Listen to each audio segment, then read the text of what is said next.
Setelah dipanggil polisi, kini giliran KPK yang panggil Hasto Kristianto terkait kasus Harun Masiku. Yang menarik nih ya, Habibur Rahman yang merupakan politisi Partai Gerindra juga menanggapi, yakni hadapi saja, jangan cemen Pak Hasto. Seperti itu ya. Nah, seperti apa sih videonya? Langsung saja ya, kita reaction bersama-sama video berikut ini. Udah, pasti ada orderan untuk mengundang saya karena bersikap kritis mempersoalkan terkait dengan kecurangan pemilu. Nah, ini kan sudah disuarakan melalui suatu kajian akademis, melalui temuan secara empiris di lapangan. Ya hadapi saja, kenapa? Jangan cemen juga gitu kan, yang seperti itu. Ya dulu juga dilaporkan kemana-mana kok, waktu kita oposisi dari zaman dulu, dari zaman kapanpun ya. Ya. Kita yakin penegakan hukum berjalan lurus kok. Mengenai Harun Masiku, banyak pertanyaan terkait dengan ini. Tentu begini teman-teman. Dari beberapa minggu yang lalu kami memang memanggil beberapa orang saksi, setidaknya 3 ya.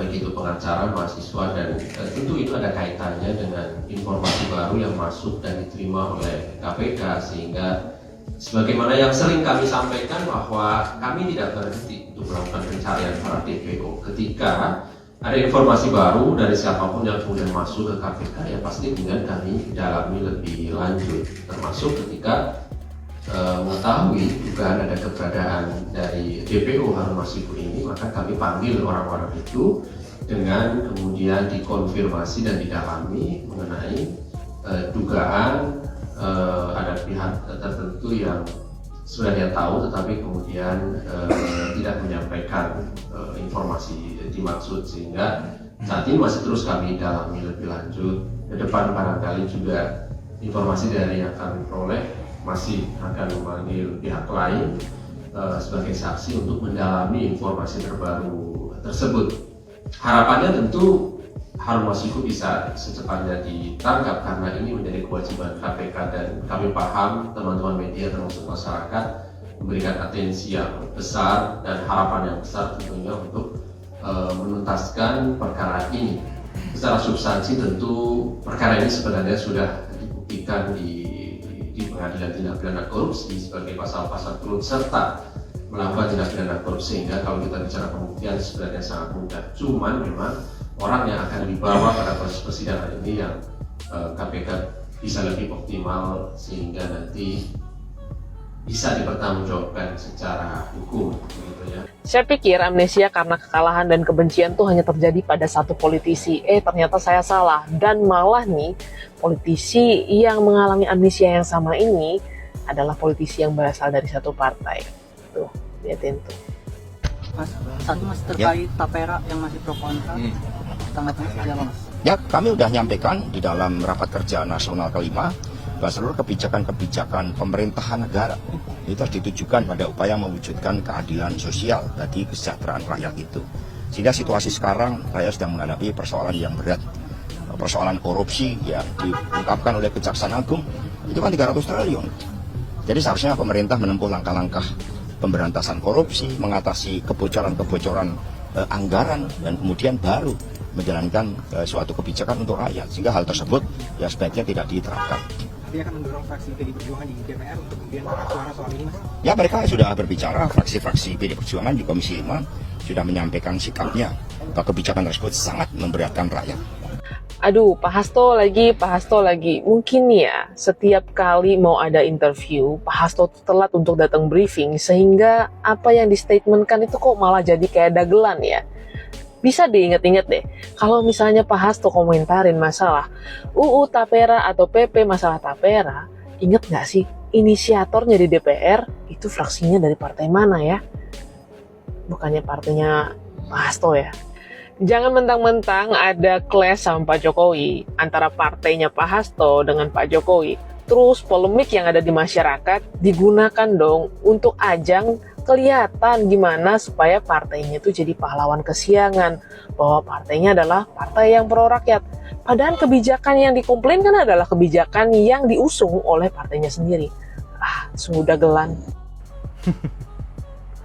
memang ya Pak Hasto ini akhir-akhir ini apapun yang terjadi, kebijakan-kebijakan yang disorot itu ya dilimpahkan kesalahannya kepada Pak Jokowi gitu loh. Tentang IKN, Tapera juga Pak Jokowi yang disalahkan gitu loh. Padahal sudah jelas kan Pak Jokowi memimpin negara ini kan tidak bekerja sendiri gitu loh. Ada partai pendukung pemerintah di DPR yang juga mendukung Pak Jokowi, yang dimana kebijakan-kebijakan tersebut juga dari partainya Pak Hasto sendiri.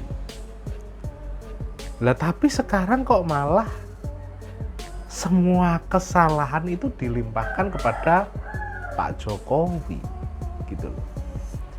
Seakan-akan Pak Jokowi ini yang selalu menindas rakyat dan partainya Pak Hasto itu pembela wong cilik. Jadi kan brandingnya seperti itu gitu loh. Padahal kan aslinya seperti yang dikatakan tadi ya, seperti banyak orang, Undang-Undang Tapera atau PP Tapera itu diinisiasi sendiri, yang ngotot juga dari fraksi PDIP dan PKS gitu. Lah sekarang jadi rame, ada penolakan di mana-mana, Pak Jokowi yang jadi sasaran gitu. Mentang-mentang sudah crash dengan Pak Jokowi dihantam terus tanpa henti gitu. Lah ketika dia dipanggil dan dilaporkan oleh seseorang, Pak Jokowi lagi juga kena disalahin.